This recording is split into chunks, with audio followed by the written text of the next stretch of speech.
and teach. So that way, no one could like run into the building or anything of that nature if they were running around. Because once again, the incident was outside.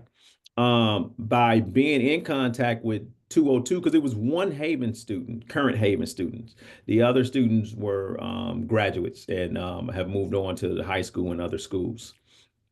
So by it being one Haven student and us contacting the high school and with our work with EPD, we were able to identify the families and get the students in the building, the family, the siblings of these students together and start our social emotional piece there. So that way it doesn't spill off into the building. And that is something that we're doing on an ongoing as needed until this situation is resolved in its entirety. But I like to commend the work that EPD is doing because they're having a more presence before and after school right now to ensure that we it deters people from coming up there before and after school to as I would say put gasoline on the fire. But right now, because of the students inside, haven't had any issues. But we do understand that it's more of some family issues, and we're just trying to keep them in a good space while they're inside the building, mentally and physically. Yeah. I'm sorry, go ahead, Commander. But I was going to follow up on a couple points here real quick, and then outreach is working on this. They did say they are in contact with some of the parties involved, but I don't think that there's going to be any, it's not going to be an overnight fix. I think it's going to be some dialogue that may take a week or so to establish. Hopefully it goes quicker, but I mean, so in the meantime, we'll be around. I think I would like to always take these opportunities to speak to parents or people that are around in the neighborhood to kind of give some advice. The advice I have a District 202 son that went through District 65. And if you see something like this or something's going on, hopefully there won't be any other issues, but please call the police. If there's a problem, doesn't feel right, or you think there's a disturbance, please avoid it and call the police. Please don't intervene or get yourself in a situation that you're going to feel uncomfortable or can't handle. And the other thing too is I think that there were some concerns earlier voice that people have, is it safe? Is the school safe or whatever? And like, I really, as a parent of 65 and 202, there really is no safer place for your kid during the day than inside the walls of the school. There's a lot of security. There's a lot of people that know what they're doing. And, kids that are in school are occupied and tend to stay out of trouble. So that's, like I said, I just wanted to kind of follow up with that. Great. I appreciate it. And Terrence, thank you for coming. You're certainly welcome to stay and provide your feedback on Envision 2045. But I appreciate you making the time to come to the meeting and address this. And I'm sure that there'll be more discussions and a lot more focused ones with Haven parents and District 65 parents in general. So I really do appreciate your time. Commander Glue, real quick, I see one resident here who's reached out about a concern with some residential issues in the Lincoln and Lincolnwood area. And I know we've had some vehicles taken. If you could just talk about that really quick, I'd appreciate it. And then we'll jump into the Sure. So I'm going to talk about the vehicle, the property crime stuff first. And then if we want to pivot into everything to do with Lincolnwood, we can do that as well. So there has, and I wanted to kind of get some better statistics, but our crime analyst was tied up the last 2.5 days in training. So she's a little bit behind. So I'm going to go with what her perception is and my perception is, kind of basically our knowledge of the city historically and how things are. There appears to be a bit of an uptick in the property crime especially I think the 6th ward and the western part of the 7th ward. It's, unlocked vehicles, unlocked garages, vehicles that are left unlocked with key fobs in there. I would say about 90% of these incidents that we've had would have been thwarted by being extra diligent about, again, taking your keys out of the car, taking the key fob with you, locking the car, locking the garage. Even if you, put your car in a garage, still lock it, so on and so forth. It is kind of, sometimes it is a bit shocking that when we read through these reports of the incident, the amount of it is, it's on unlocked garages, unlocked cars, so on and so forth, unsecured bicycles. What's being taken? Bicycles, where the vehicles are broken into, it's like loose change, whatever's inside the car. Garages, just whatever people can take. We haven't seen people going in houses, which is good news, but we really, really want to hit home. Please lock things up. Nobody is immune from getting their car broken into. That includes myself. Myself and another individual that we both own Dodges. We both were very confident we locked our car. Now, this is not an unlocked car story, but somebody came through there probably with a reader that could open, key fob that could open the car doors. And my car got entered. Luckily, nothing of value was taken. And the other individual, who has a Dodge Ram, who had a lot of tools, luckily they couldn't get in that part of his truck, but they were able to enter his truck. Now, those weren't unlocked cars, but like you said, be extra diligent, use lights, so on and so forth. And I won't belabor this any longer, but if anybody needs to reach out to me tomorrow or post meeting, please feel free to do that. With that, are there any questions about cars going missing, garages getting broken into, cars getting broken into?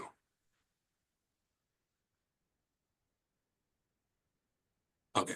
Did you want me to talk about Lincolnwood a little bit? Oh, no, I was talking about Lincolnwood, the street, not Lincolnwood. Okay, all right. Okay, very good. But I Okay, appreciate Lincolnwood it, man. That's a more focused meeting with the immediate neighbors, but thank you for the offer. And I just want to thank both of you for being here. And again, you're welcome to stick around for the next however long, or I don't think I will be offended if you leave. I've kind of hogged the top of the meeting. I'd like to just say hello to everybody. And Councilmember Revelle, this is also your meeting, so I'm certainly happy turning the virtual microphone over to you.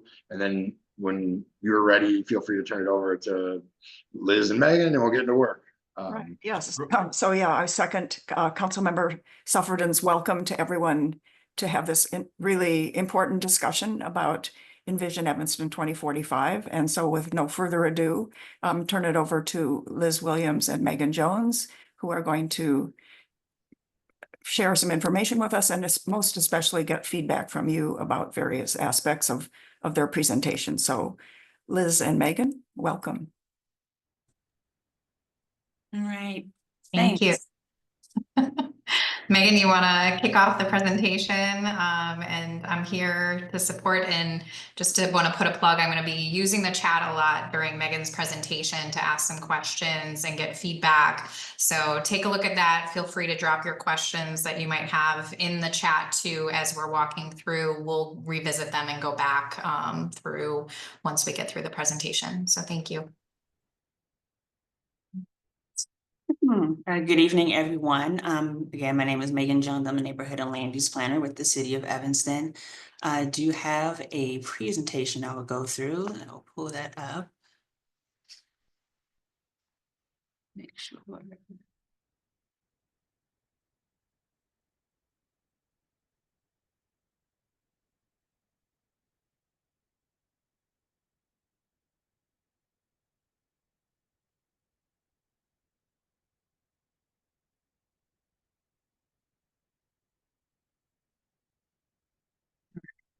Is everyone able to see?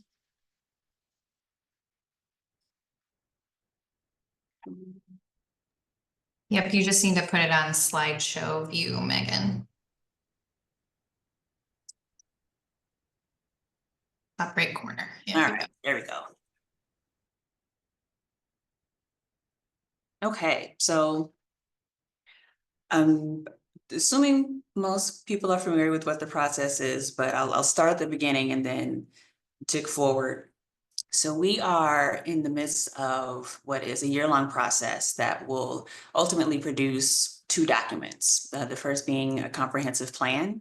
And the comprehensive plan is really a guiding document that typically consists of components like land use, housing, parks and recreation, economic development, historic preservation, and other items. And this is meant to be a document that helps to guide decision-making. And it's really a shared vision for the future with goals and strategies to help achieve that vision. So that is the first document. And the other portion of what we will be getting is the zoning code, and which is really the first implementation stage for the items that are within the comprehensive plan. And this is a major tool. It's more of a cumbersome document that not everyone will be going through every day. And it's focused more so on how a property can be used. And that also will help to work to our achieved vision that we've agreed upon. So these are the phases that we have been going through. We are currently getting into phase 4. So that's drafting the comprehensive plan and the ordinance. We recently held the development scenario workshop that was late in August, but we've gone through the first few phases, which was getting lived experience from community members throughout Evanston, developing a vision, which took place following our visioning workshop that was in May. We did some validating, which included some pop-up events and things like that, which was refining that vision and starting to create some strategies and thoughts and ideas on how to start getting towards the vision and the goals that we set up, including starting to do the land scenarios and what things might actually look like.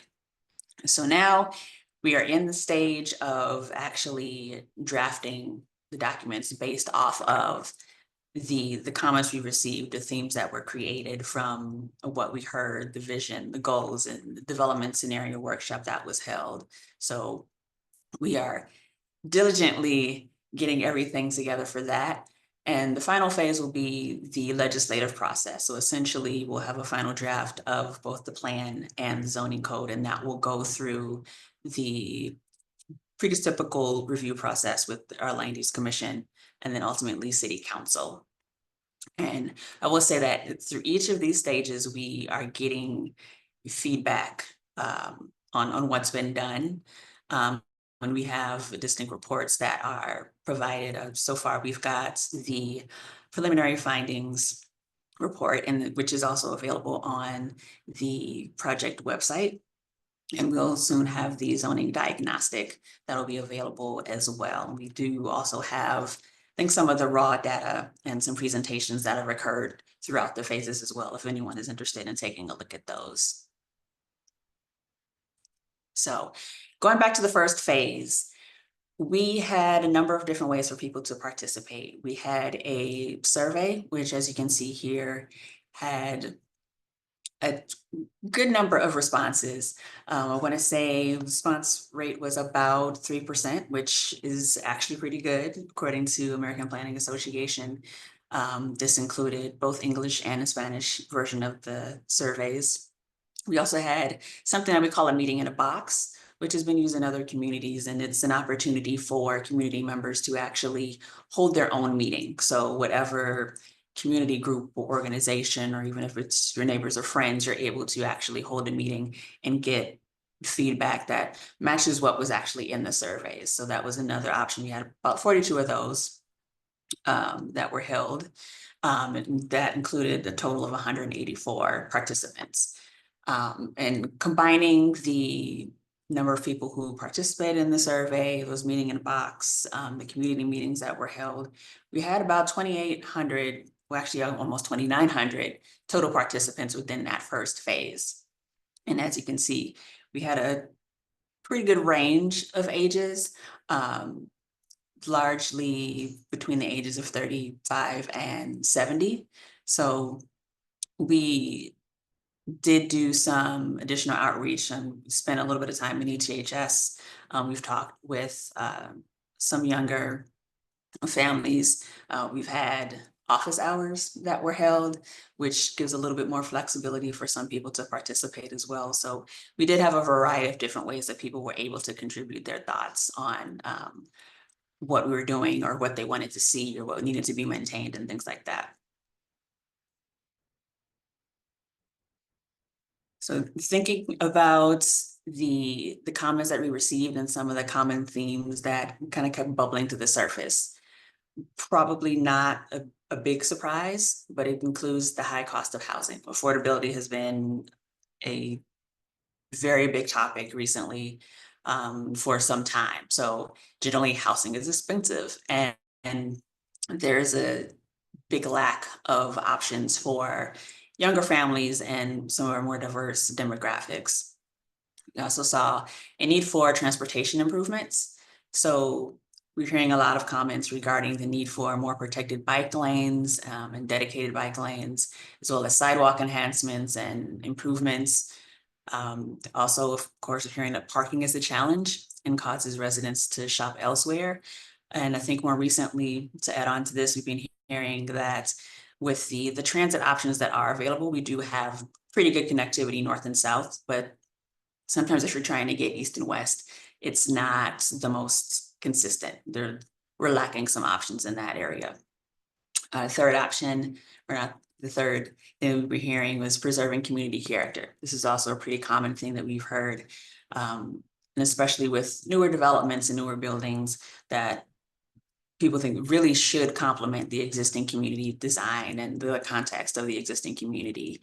We should also preserve our lakefront, our historic neighborhoods, and our tree canopy, as these are all seen as these very important assets that we want to make sure are maintained and preserved. The fourth thing that we heard a lot of was enhancing public spaces and activities. And this is for pretty much all demographics, ages, and specifically the city should provide more parks with equitable amenities, more outdoor spaces, hold more street activities, and actually continue to celebrate the community's culture. And in this, we were hearing a lot of comments that the youth and people with disabilities were underserved. So there's an opportunity for improvement there. Also hearing about addressing public safety. So crime, traffic safety, and homelessness are issues, and some especially in the downtown area, and the community feels less safe than it once did. And also another big topic is supporting local businesses and downtown vibrancy. We still have a pretty high amount of vacancy in the downtown area. I mean, we're seeing as we need to provide more resources to our local businesses and our business owners. And the downtown should have more shops, restaurants, and entertainment options and spaces for people to gather. So following the feedback that we heard and the visioning workshop that was held in May, which we had some community members participate in and go through some activities and gather some common themes towards the end of that. Those themes turned into this draft vision statement. So in 2045, Evanston is a vibrant, resilient, and welcoming community. Evanston celebrates its diversity through our arts, culture, history, and neighborhoods. Steady growth in our local circular economy cultivates opportunities close to home while achieving ambitious climate action. Our abundant access to parks and open spaces promotes well-being, and extensive housing options make living in Evanston safe and attainable. Evanston's neighborhoods are connected through a robust network of transit, bike, and pedestrian options. And we achieve this vision through proactive planning, community collaboration, and bold action.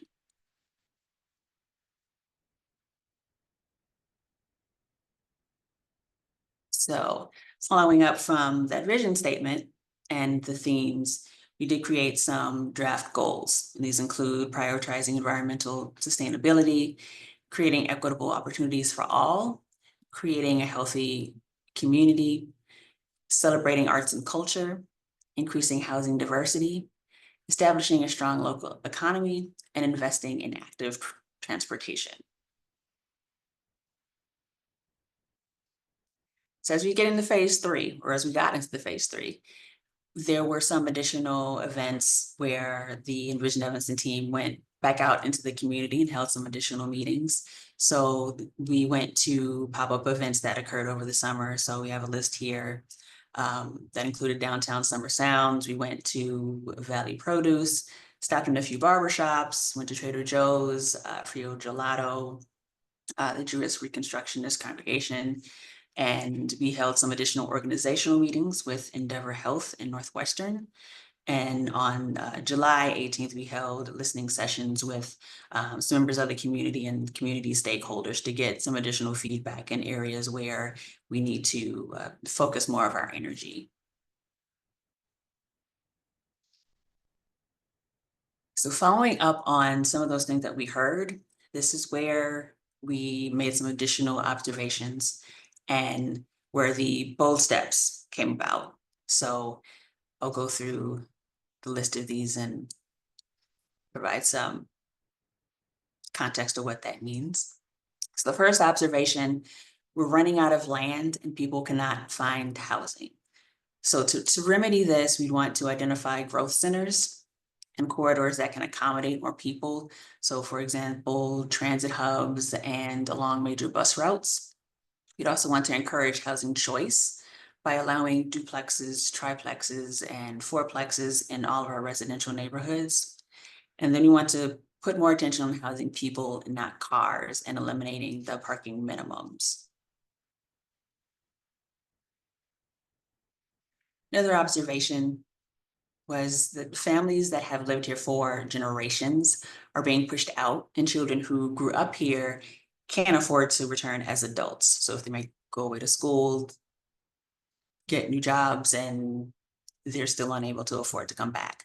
So with this, we want to implement an anti-displacement strategy and increase the density in identified growth centers and corridors to increase the tax base. Going back to that, implementing the anti-displacement strategy, that is something where we really need to analyze patterns, historic patterns, and try to revise some of our anti-displacement measures. We want to enhance housing stability, and to the second point, provide some additional density and additional options. We want to preserve our existing affordable housing and make sure people can age in place, make sure that they can improve their properties and not be pushed out because the cost of improving their homes or taxes or things like that become too much of a burden on their income. Another observation. We have a rich fabric of people, but we don't have enough spaces and places for them to experience fun, joy, and happiness. So we want to identify some locations in Evanston for mixed-use development that will incorporate both green space and outdoor dining. We want to close down streets, and this could be both temporarily with some of like the existing events that we have, like downtown Summer Sounds, or permanently, and to enhance the pedestrian experience and opportunities for people and businesses to call Evanston home. It would also provide more of a pedestrian-oriented and a safer way for people to get around to these businesses. We also want to remove barriers and allow more events and art throughout the community. So this could be streamlining the process to get permits for these things. It could be introducing more pop-up events or using storefronts for art space until they are filled with businesses or other uses. Another observation is the current code is complicated and difficult to use, and the approval process is unpredictable. And this is something that we've hearing consistently for years at this point. I've been with the city for about 12 years, so I've been hearing it since I started. So to remedy this, we're looking to streamline the development process to reduce both the time and the complexity. So there's a little bit more predictability in what the process will be and what standards will be and how projects are reviewed. We want to simplify the zoning code by reducing the number of districts. We also want to use illustrations to communicate ideas. So if you want to do an addition, or if there's a new development that's proposed, you can see what that might look like instead of just having a description and numbers that are a little bit more nebulous. It's easier a lot of times to see what something could look like, and having illustrations is something that is kind of a best practice in a lot of zoning codes and plans to help people actually visualize what can take place or what can be built in different areas. We also want to reduce the number of exceptions to the rules by allowing more uses by right. So in August, just a few weeks ago, actually about a month ago at this point, we did hold focus groups at the library. So there were 8 total, including jobs in the economy, development community, design professionals, housing and community development, social gathering places, equity and prosperity, transportation and mobility, land use and the built environment, and arts and culture. And these were led by Mitchell Silver with McAdams, as well as Moriali, and got a lot of good feedback in each of these categories. And this is all information that'll be compiled and considered as part of the writing that's taking place now. On August 24th, we heard from more community members when we held our development scenario workshop. So this was an event that provided 3D visualization for 3 areas, and we provided different scenarios for areas in the downtown, Evanston Plaza, and the intersection at Central, Crawford, and Grosse Pointe. So this was an opportunity for, in real time, being able to see what type of redevelopment was possible in these particular areas. So, I mean, that could have been putting in a park or putting in particular buildings, office spaces, and what that bulk might look like. So it's looking at different building types that could go in these different locations, looking at different setback requirements, building height and density comparisons, and really getting an idea of what would make sense in some of those areas. So, and going back to that, we did get a lot of good feedback from that particular activity, and I'll go back to that. So I think again, it really emphasized some of the things that we were hearing earlier, kind of going back to the major themes. So having a strong emphasis on the need for diverse housing options, needing to have wider sidewalks for having more pedestrian friendly and oriented areas, having more protected bike lanes and traffic calming measures, having a clear desire to support our small and local businesses, providing and making sure that there are affordable places for those businesses to locate, and also introducing a centers and corridor concept. So there's a general support for the idea of developing community nodes throughout Evanston and not just concentrated in one area like the downtown. And these nodes would include things like retail, green spaces, community gathering places. So there could be a variety of different things that happen in these areas. Of course, we also touched on historic preservation and wanting to preserve the architectural history while balancing the redevelopment that would occur in these areas. We also wanted to see adaptive reuse of the historic buildings. And again, dealing with parking and transit, there were some questions about the need for additional parking, while others stressed the importance of having additional parking, especially for our business areas that are in higher demand, and having customers that really want to be able to park nearby and not have to walk long distances. There's also a call to consider the feasibility of developments near transit lines and improve pedestrian safety in busier areas like Dempster. So while the big chunk of a lot of the public engagement has been completed, there's still ways to participate. You still have offers hours that can be set up. Actually just had one today. We still have the ability for you to share your big ideas because we still want to hear those. I think some of the themes and ideas that have been presented were actually also things that some community members suggested.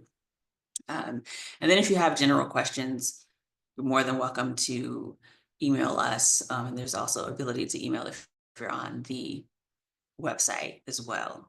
So for next steps. So as I mentioned, we are in the midst of drafting the plan and the code at this point. So we are anticipating that in October, we'll have those drafts released to the general public. We will then have town halls that will explain what is within both of those documents, kind of a higher level, and then enable some feedback and questions that can ask. We're anticipating that those will be a little bit more of an open house setup, so it won't just be staff talking at you. There will be ability for you to get some more detailed information that you have for those documents. And then once we get into November, then that will start the official legislative process. So that will be Land Use Commission. We've got 6 dots here. So we're anticipating, we already scheduled to have 4 meetings for this. It might be possible that we have a couple of additional meetings. We are working on that to see what that might look like. And then we're anticipating in January, February, that it will then move on to City Council for their review. And in each of these steps, there's still the opportunity to provide feedback and comments on the items that are presented. So that portion of things is not by any means done. You're still able to provide your comments and ask questions on what we've got. So with that, I think we'll go through the questions that are within the chat and then generally open up the floor for anyone who has any additional questions. And if you have questions, please raise your hand and we will call on you. So I will stop sharing my screen. So I've been trying to respond to chats throughout and provide some feedback. So I'm happy to take hands raised as we continue to through and respond to chats. So does anyone have any questions that they'd like to ask?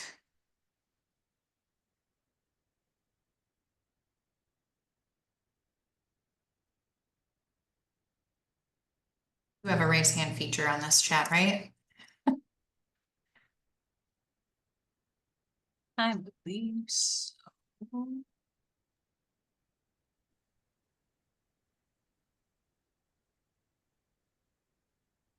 Oh, there's one. No. So Bevan, we'll take your question. Thank you. Hi, everyone. Thanks for this opportunity to comment. I believe I live in the 6th Ward. I'm a parent of 2 kids at Willard. And, just following everything going on with District 65, I think this Envision Evanston is really a great long-term opportunity for Evanston. And we have schools, they have some capacity. And so I think building some more housing, taking advantage of reducing parking minimums and increasing housing. And as you said, making it affordable are all really critical to welcome more families in Evanston, where so many want to be for school. So I'm super excited about this plan. I also had the chance to be part of the Transportation and Mobility Working Group meeting, and that was a really great opportunity to hear perspectives of pedestrians, transit users, and bike users. So I think that's another great opportunity for Evanston to help people get around in different ways. And even those who love to drive now, might find they can't in the future and would love to have protected lanes for their mobility scooters in future years. So I really think this is a great opportunity, and thank you for this opportunity to comment. Thank you. Is there anyone else that has? Okay, we've got Jennifer Packman.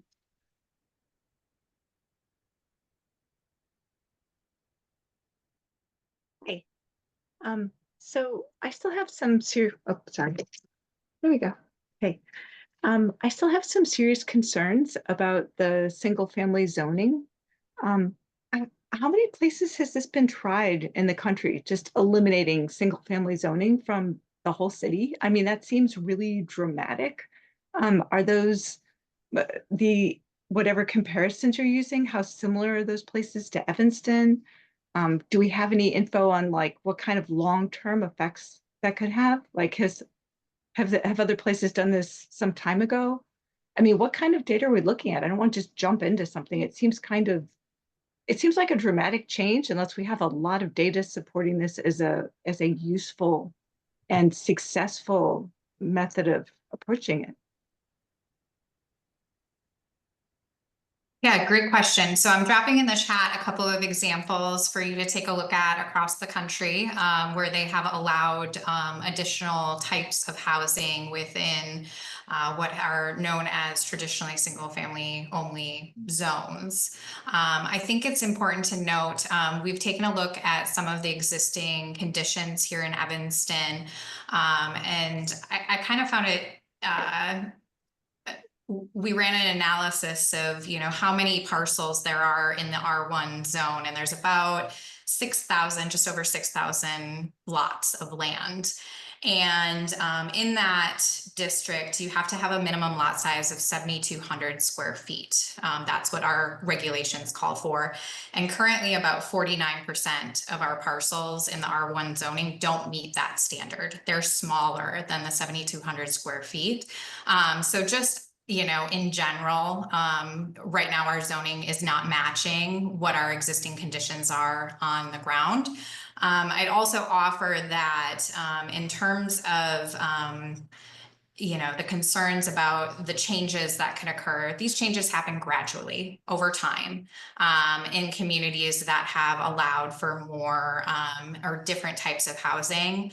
And then I would also just offer that Evanston historically has had is known for being a community of different types of housing. Our neighborhoods currently have duplexes and triplexes and floorplexes within them, but they also have multifamily developments within them. And that's one of the things we hear very often from community members that they love about this community is the fact that you walk down the street and you see the different types of housing that exists, and it allows different types of families to locate in these neighborhoods. And so again, this is about setting a trajectory and looking at the ability to re-legalize things that have been made, non-conforming over time with changes in zoning. And it's also something that if we're seeing, concerns crop up over time, it can be corrected. So Evanston has the ability to change the regulations, and this isn't something that's going to be instantaneously realized overnight. And homeowners have a lot of control. If you own your home currently, no one is saying that you have to develop it as a fourplex. So, those are some of the things that we've found in the research, and yes, it has shown to, lower rent prices in the communities where this legislation has been passed. I also provided it in the chat, and we'll link to a couple more articles for you to take a look at. Examples of how this has kind of played out in supported kind of lower rent increases and the impacts on property value, because that's the other thing we hear often is there's concerns about how increased density will impact the property values. And so there's some studies out there as well that we can share with you to take a look at how this has again played out in other jurisdictions. Yeah, but doesn't lower rent. I mean, is the rent lower because the place is just less desirable because nobody wants to live there anymore? I mean, I don't see that as a major plus for where I want to live anyway. I'd like to live in a desirable place, not a place that's low rent. No, I think it's supply and demand, I think is what the difference is there in those jurisdictions. There's the increase in supply. It's not necessarily the desirability of the communities. So, but I will share those. You can take a look at them and definitely, you know, advocate for your position. These are policy directives that the team has been asked to explore by the city council. And your feedback is valuable. And there's still 6 more months of discussions on this. So please, I encourage you to continue to share your perspectives. And the chat does have the part that shows historical, how this is playing out historically in other communities. That's what I'm really interested in. It's in there. Okay, thank you.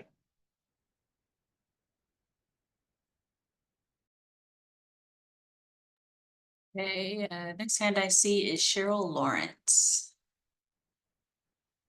Thanks. Hi, Liz. I just wanted to say, I think that you guys have done an amazing job, and this is really, you know, well thought out. There was a lot of community input, and appreciate, you know, all the work that you've done on this.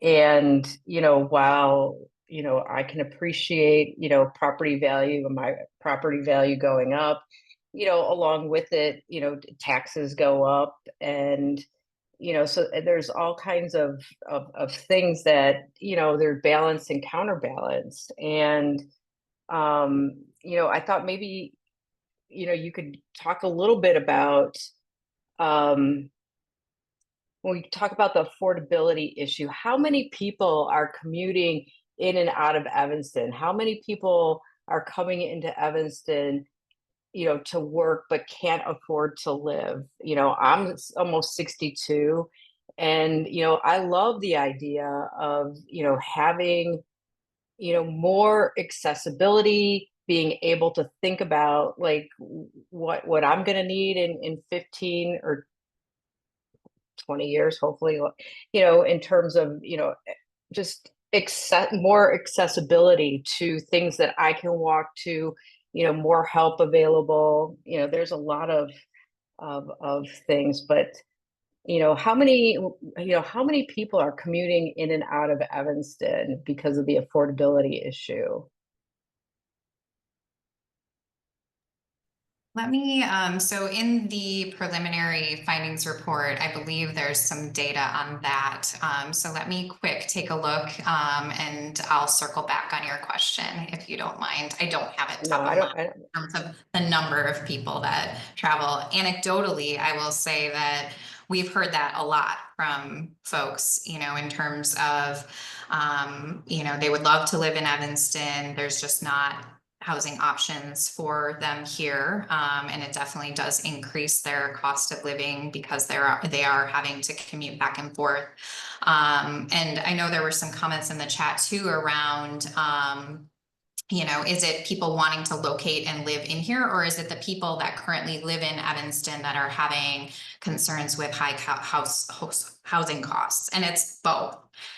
You know, it's people want to live in Evanston because it is proximate to their employment or their school, and they just can't find housing because there's not enough supply in the type that they're looking for.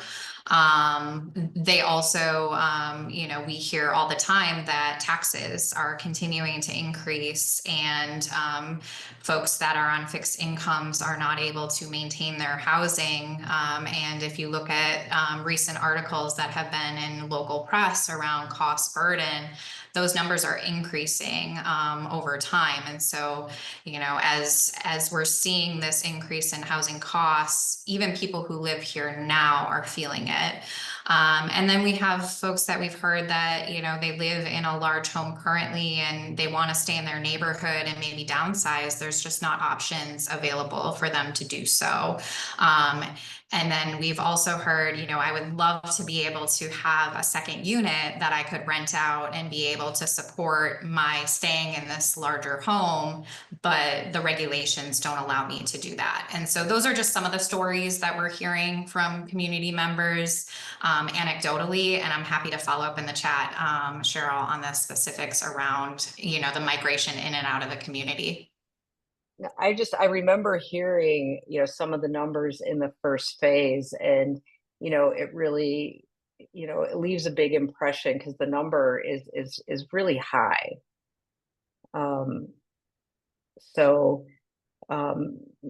Making room for people in all kinds of economic levels is really important so that, we can keep the culture that we love about Evanston, and,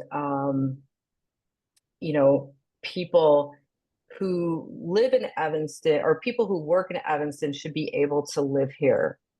And, if we want more restaurants and we want more of the things that we want, it's super important to make room, for people to be able to live here. So I really appreciate the work that you're doing. Thank you for being here. So Jill? Yeah, I just want to back up what Cheryl was just saying and point out that the original climate action plan had a plank in it which said that we should aspire through our public policies to do exactly what she was advocating with regard to creating over time, and it would be perfect to put it in the new 2045 comprehensive plan, to create a housing stock throughout Evanston in terms of its affordability that mirrors the incomes earned by those who work for private and public employers here in Evanston. That we get a profile of those incomes from all the folks, all the employers in Evanston, the big institutions, the stores, the restaurants, and the city itself, and so forth. Get in a sense of what that range of incomes is, and then set as a goal, and in terms of housing policies, where we can provide incentives and to developers and to the institutions who might be encouraged to work for workforce housing as well, to provide a housing stock that mirrors that profile, so that folks who do work in Evanston, should they desire to have their families live here and thereby minimize their commute time and distance, thereby minimizing fossil fuels and the pollution they create, getting back and forth to work, and the time it takes to get back and forth to work, so that they can enjoy all of the benefits of living here in Evanston, and the parks and the entertainment possibilities and the lake and so forth and so on. Their children can go to the schools. It would just be such a wonderful vision for the entire community if the folks who work here could, in terms of affordability, all be able to find a place to live here. That was a goal set back in 2005 in that first climate action plan. It would be good for the climate. It would be good for employees here. It would be good for us all. I just think Cheryl really said it well as too, that we should set that as a vision as we're putting together a new comprehensive plan. So thank you, Cheryl, for bringing it up, and a lot of the things that you've just presented tonight hit on that as well. Let's go for it. All right, Craig, go ahead. Yeah, so I'm still digesting this, and Tom, you and I have talked about how the feedback sessions clearly weren't geared toward working people, and Liz, I appreciate the fact that the survey was available, but I guess to me, like when my husband and I moved here 20 years ago, we chose suburban Evanston, and it's interesting that all three people who have spoken, we live out here in the far northwest corner. So we chose the density that we moved into. And, we're not Burlington, Vermont. I've been to Burlington. I don't know if you have. I've been there. Little city. what's it, 45,000 people. It's a little city surrounded by, once you go outside the town, you're in farmland. So completely different. Now, I think maybe a better example is, and I'm trying to remember the name of the suburb in New Jersey, Rochelle or something, New Jersey, but there's a suburb, Yeah. that years ago did this, and it hasn't turned out bad, but it is a certain density. But and I guess the one thing in the most recent comments, when I hear such an emphasis on, well, people who work here need to be able to afford to live here, Evanston is not exactly a hub of high-paying jobs, other than the university, and a few, other employers. Many of the jobs here are, service jobs. A lot of people that live in Evanston, we work elsewhere. We work in the city, Glenview, other places. Evanston, in large part, is a bedroom community, except for the core downtown area. So I guess I'm just concerned about the density, and like I put in the comments, I realize, I think, one of you said, you're right, I control this property, but I don't control the property next door. And Megan, early on, you talked about, a fourplex can go on any property in the city. So, I just have this vision that, one day there's a house just down the street that settled 2 days ago for 410,000, and it's a 9,000 square foot lot. So I think, on 9,000 square feet, I could build a fourplex, and all of a sudden there's a fourplex down the street, or there could be. So I don't know, the density is a concern for me. And to the comment someone else made, and I don't know if Terrence Little is still on here, so I'll see if I have my facts straight. But somebody said, "Oh, our schools have capacity; we should fill them up." Well, the economist in me, it says that every student that comes in is another $23,000 per year that's being spent by District 65, because that's what's being spent per year per student. So, some cities that have over-encouraged development, we think our taxes are high now.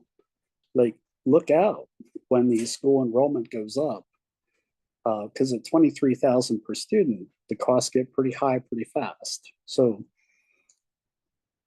I think, like I'm hearing Jennifer say, I think we need to proceed cautiously.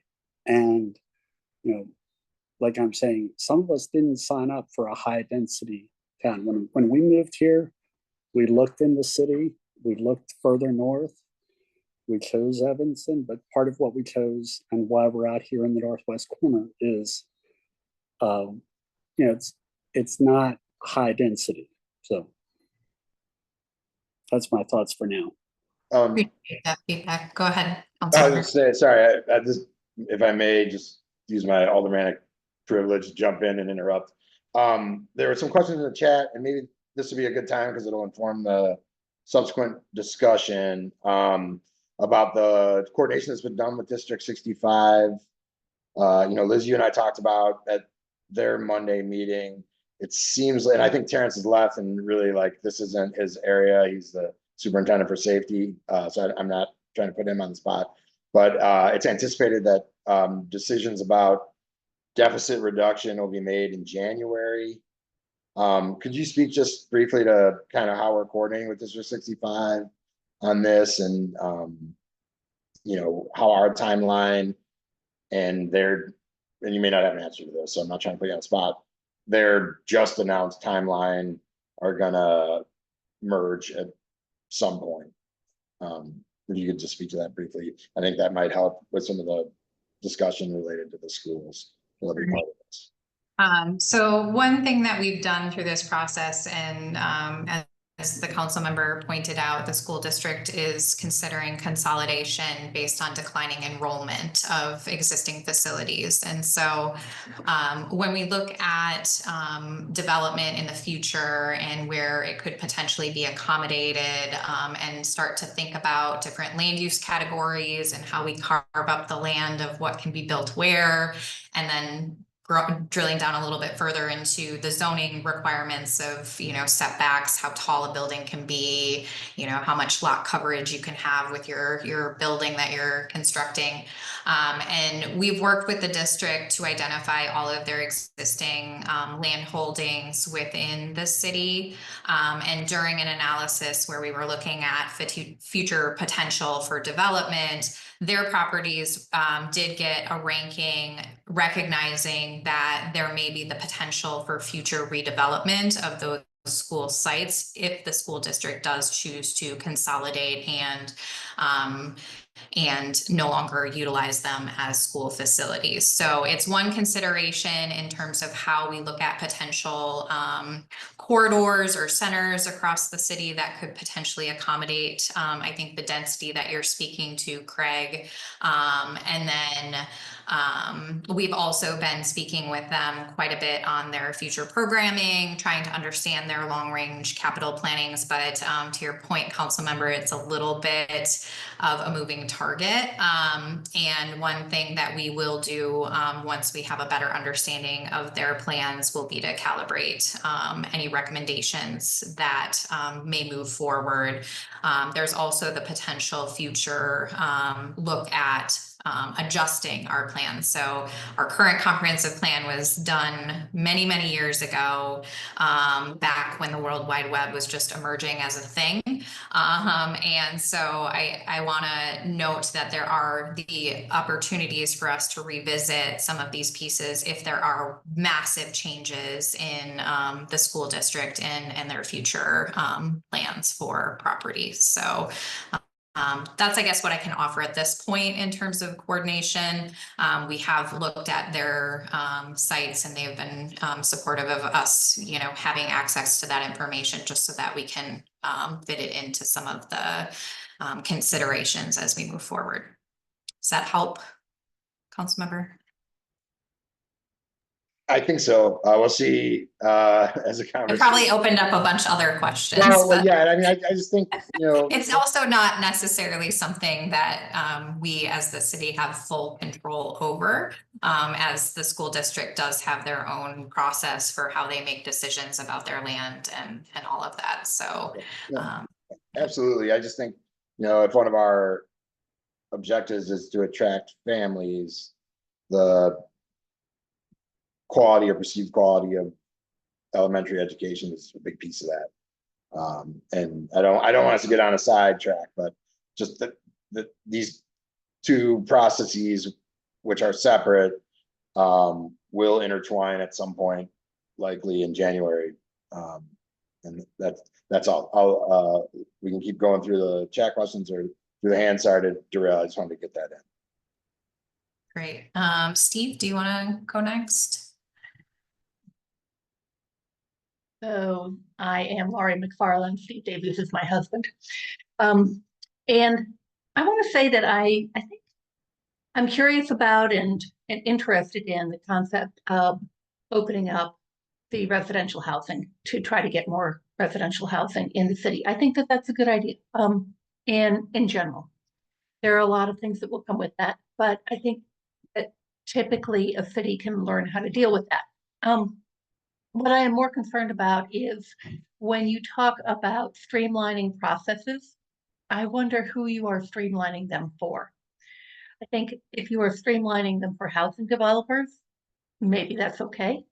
If you are streamlining them for businesses, maybe that's okay. You know, you all on the city staff will recognize that one of my concerns was recently was a big zoning battle over Ryan Field. And I'm wondering whether folks like concert promoters are also going to have a streamlined process. I wonder, you know, kind of who can we foresee kind of all of the different things? How deeply are we rewriting the procedures that actually govern some of our land use and zoning decisions? And that is what I guess I'm most concerned about.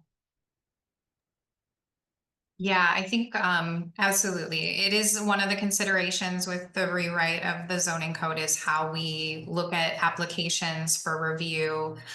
Some of what we heard is that the community feels like they have a voice too late in the process as currently designed. Applications come forward. There's a lot of back and forth discussion that goes on internal with the city. They formally apply, and then everyone in the community who may not have found out about it already through means finds out about it, and they're surprised, and there is kind of this perspective of not having the ability to provide input that would affect any meaningful change in what is being proposed.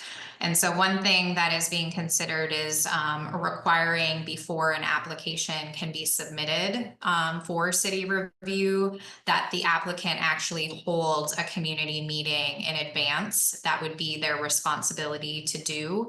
And I would be curious to hear from the group if that's something that would be interesting or a concept that would be supported. So welcome your feedback in the chat. Also welcome your suggestions of what would make an improved process. So that's why we're here today, is to hear from all of you and the changes that you'd like to see so that we can provide that input into this planning process. Go ahead. Thank you for letting me unmute. That sounds good. I appreciate that, Liz. I would say that what that meeting is, it's not a bad thing to think about, certainly in terms of letting neighbors know what is likely to be going on. But very often, those kinds of meetings can be very one-way, where the developer runs the deal. And that is not necessarily a great avenue for community feedback unless they are structured particularly kind of mandate that, or make that something that's in the foreground, not just an afterthought. But thank you. Yeah, great, thank you. Jeff Smith, do you want to go next? Okay, thanks, Liz, and thank you all for taking this time after hours. I could probably have 20 questions, but I don't want to monopolize it. Just real quickly with regard to the schools, I think I and a lot of other people are scratching their heads if there's a need for consolidation, why we're barreling ahead building a new school. It seems that the vacant lot is the obvious choice not to fill with a new school, since it would be more expensive than an old school. But that's not my question. The first concern is the speed of this process, which Mary Gavin wrote eloquently about in the roundtable, and David Cherry had a follow-on to that. And I don't believe that Evanston's ever done a comprehensive plan and a rezoning at the same time, and I'm not aware that any of our neighbors have. It seems like it's going forward very fast, especially in comparison to the last process where all the meetings were public, and you could see the inputs that were being had. I would really urge slowing it down and doing them sequentially, or you're going to have on a macro basis the exact same dynamic, Liz, that you, I think, very correctly identified, that people in Evanston expect to have input and get frustrated when they feel that there's a deal or agenda on the table ahead of time. I attended 4 of the focus group sessions a couple weeks ago, and Mitch Silver said at every one, I have no agenda, but we got to the same questions and leading questions at the end of every single session. So there was clearly an agenda. The Saturday session was not cribbed together overnight between the focus groups and the presentation. That was had clearly some previous input, and so I think a lot of folks correctly feel that there's an agenda here for growth, density, more, and that there needs to be a lot more comprehensive input from the community, not just on a self-selected basis, but real survey research. Why did people move here? Did you move here because you wanted it to be more like Chicago? Do you want it to be less like Evanston is now, and in what way? Or do you want it pretty much like it is? And those are legitimate questions, because people make what they hope are lifelong investments in the place that they live, if they can. Great, thank you for that. I don't know if there was a specific question for us, but I do appreciate your perspective on the process and the timeline that's been established. Well, the specific question is have we ever done, or are you aware of it being done in Skokie or Wilmette or Glenview or Northbrook, where a comprehensive plan and a rezoning are both done simultaneously and on this type of timescale? Because I'm not aware of that. I am not familiar with those jurisdictions doing this concurrently, but I know there are examples, and I'm happy to pull those together. I think one of the considerations that went into this was that there have been some past practices where there has not been approval of the subsequent zoning that helps to implement the plans that were put together. And that is one thing that staff was asked to help support mitigate as this process moves forward. And so that's why it was proposed to be concurrent, because there is has been a past practice of not following through on the actual regulations that implement a plan. Right, specifically with the downtown plan. Although I'd point out there that was a long and fairly public process with a lot of debate and discussion about it. And there, I would say, folks were frustrated that it wasn't done. And I would be very wary of a locomotive coming through and pushing through something that doesn't have really broad popular support. Understood. And that's ultimately, I will defer to Councilmember Ravel and Councilmember Suffredin, because they're the ones who are going to have to vote on the outcome of this process and the timeline in which it's adopted. So, staff is following the work plan and, the process that has been set out over a year ago.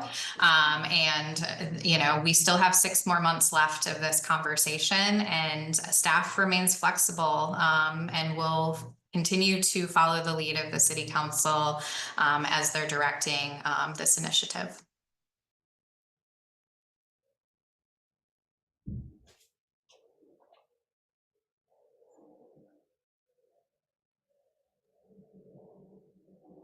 I think you also have Dan has a hand raised. Hi, were you Hi. unmuting me? Oh, no, I was calling on Dan. Yeah, You can- yes, hi. Yeah, let Dan go first. Yep. May I make a comment and ask a question? Sure. So my comment is a little bit similar to what Mr. Smith was saying, is that this all feels very fast. And as someone who works a day job and is raising children, it's been very hard to keep up with the rapid pace of this. And I think a lot of people I know who are in a similar boat as me, know nothing about this, what feels like pretty drastic suggested changes to the fabric of the city. And that's a little bit concerning, that 3% of the city responded to a survey, and we're thinking about making relatively drastic changes to the city based on that. And then my question, as someone who lives in a single family part of Evanston, and hearing about the proposal to allow 4plexes, yet not allowing changes to the lot coverage, that makes me think that the intention is to allow building something much taller. And I'm a little concerned because I don't particularly want to live in a canyon in between two 60-foot tall 4plexes that are 3 feet from my lot line. So I'm curious to hear what the intention is on building mass and building height as part of this proposal. I'm gonna turn that question back to you, Dan. What would you accept? Because we're still trying to collect input and feedback from the community, and it's really valuable to hear your perspective on that question. What do you think is an appropriate height and setback in your neighborhood? Off the top of my head, I don't know that I can pick a single number. But yeah, if you allow 60 feet and 3 feet from the lot line, that's a very drastic change to the feel of the neighborhood. And I think a lot of people would have similar concerns to that. What the right number is, I can't tell you. I'm not an architect, I'm not a planner, but I have concerns about what might be. Yeah. Well, I can say, from staff's perspective, I don't think I would be recommending a 60-foot height in our residential neighborhoods. And I think if I did, the city council would ask me to go back to the drawing board on that. Is that a fair statement, Councilmember Ravel and Suffredin? Yeah, I agree. Yes, right.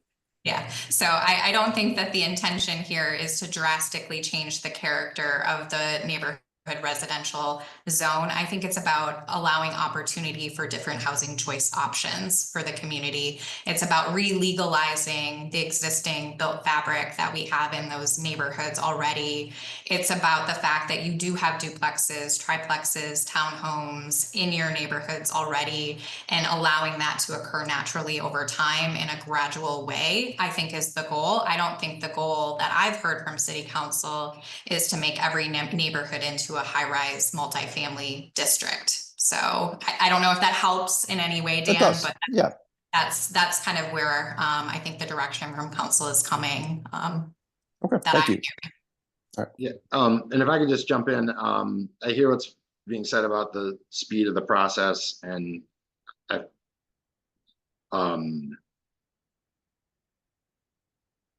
Dan, we talked about this before. Like I think that's a valid concern. I think there's suspicion generated by a deadline being an election. I think if you had the same period of time in the middle of a term, it would be less. It would raise less suspicion among people who are saying it's happening too fast.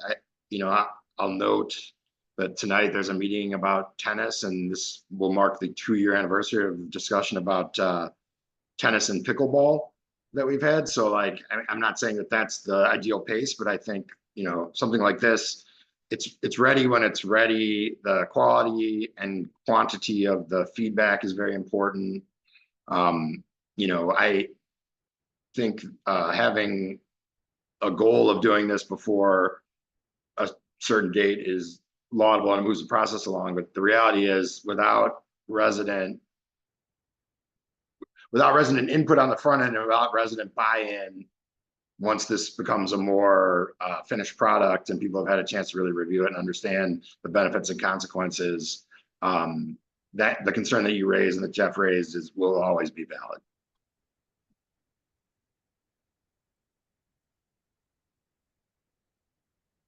But I didn't mean to derail tonight's conversation. So I think Bevan might be next, unless there's my screen showing a different order of hands than others.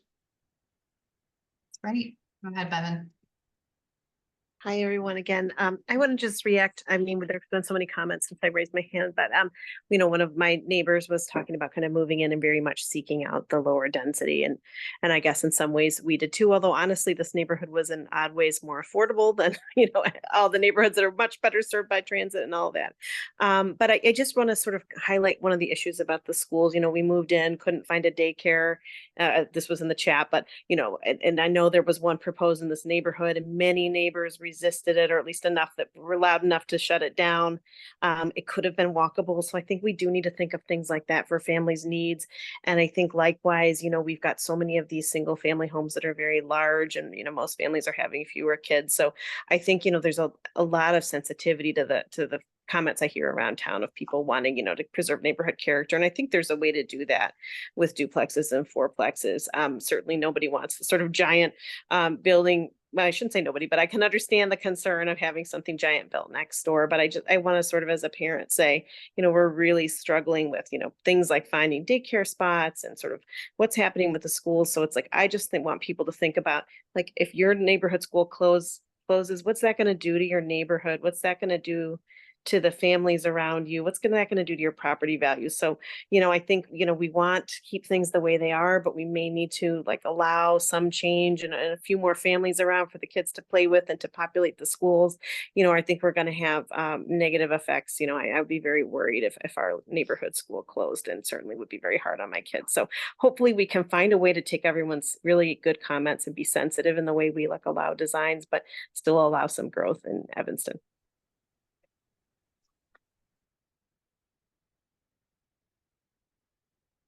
Right, I'm not seeing any more hands raised. Councilmember Suffredin and Ravel, is there anything else we can help support on? Any other questions that either of you have that you'd like staff to respond to?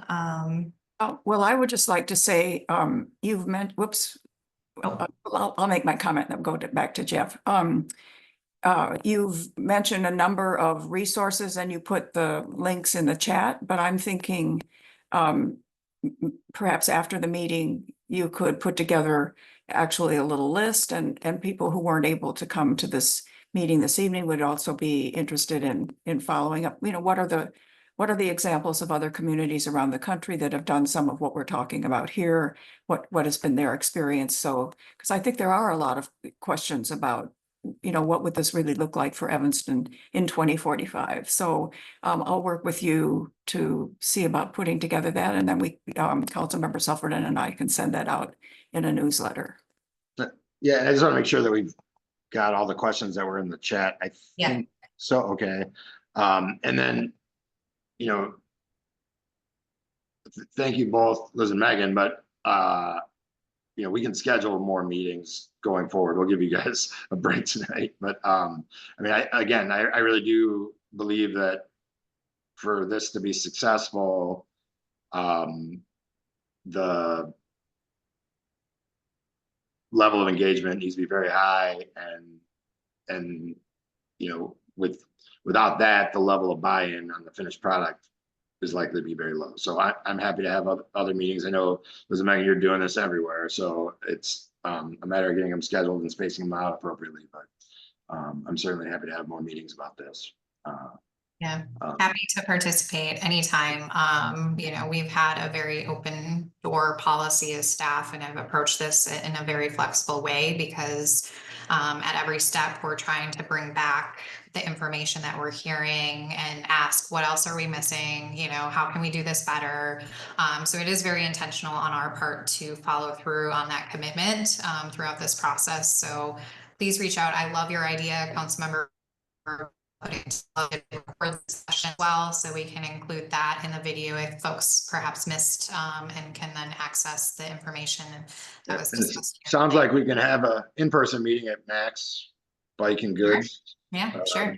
So yeah, we can unveil all the drafts and walk through them with everybody, in addition to the town halls that'll be held either virtually or across the community in the upcoming months. So thank you. Yeah, thank you for your placemaking, Kelly. I appreciate that.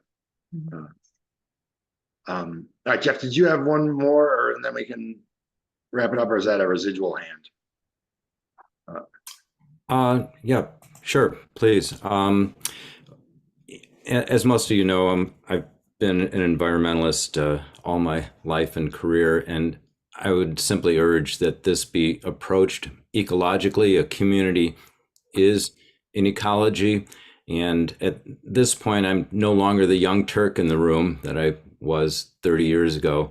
But that also means that I have the perspective of having seen a lot of things happen in not only in Evanston, but the area. And change can happen really quickly when you mess with in any kind of ecological system. And that includes a community when you change the housing. I grew up in Park Ridge, and you can barely recognize parts of it today because once they started allowing what are called McMansions, and there was a tear down frenzy.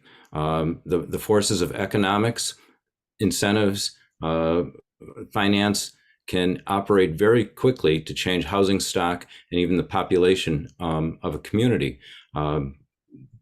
Richer or poorer, better or worse. I remember when Wicker Park at Bucktown, Logan Square were very different than they are now, and they changed relatively rapidly. Wrigleyville didn't used to be called Wrigleyville. It was considered part of Uptown or Lakeview.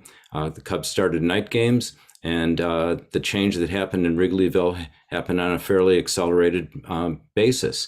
You go back to the 60s, which is also in my lifetime, and we saw some destructive things happen, blockbusting, and the use of fear or crowding people out to drive folks from communities, often racializing it. Very unfortunate. Evanston has worked hard to achieve a delicate urban-suburban balance, and I would be very wary of messing with that balance without a real clear understanding of the consequences. I've heard the word bold over and over again. In the aviation community, there's a saying, there are bold pilots and there are old pilots, but there are no bold old pilots, because after a certain amount of time, boldness will lead to something that's reckless. So I urge caution and an ecological approach. I know there's a lot of good hearts and good minds working on this process, but there are also vested interests as well. And there's a lot of folks that are not being heard from and who should not be left behind or left out. Thanks. Absolutely. This is all about trade-offs and considerations. And so I encourage you to share this information with the folks that you feel are not participating or being heard during this process, or let us know who they are so that we can help support making sure that they are heard and at the table. So thank you. Yeah. Well, thank you, Liz and Megan, for all your hard work on this really complicated, difficult process, and for sharing the information that you did with us this evening. And as Councilmember Suffredin indicated, we'll be happy to have further meetings with our wards, and so there's more and more opportunities to hear from residents about how their thoughts are about where we're headed. Councilmember Suffredin, any last words from you? Whoops. You're muted.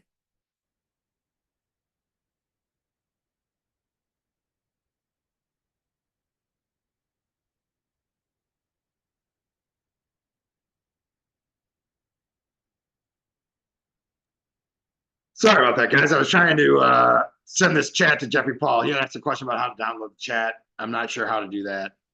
So I did a copy and paste and emailed it to you. If anybody else knows how to do I can do that for you, council member, and we'll make sure that it's in the email that goes out after the meeting. So yeah, I really added the credibility when I didn't unmute myself while I was talking about how I don't know how to handle the chat. But thank you everyone for being here. Thank you, Liz and Megan, for your time. You know, this is one of many conversations to come, and I appreciate you all taking time to be here tonight. Yep, great. So thank you, everybody.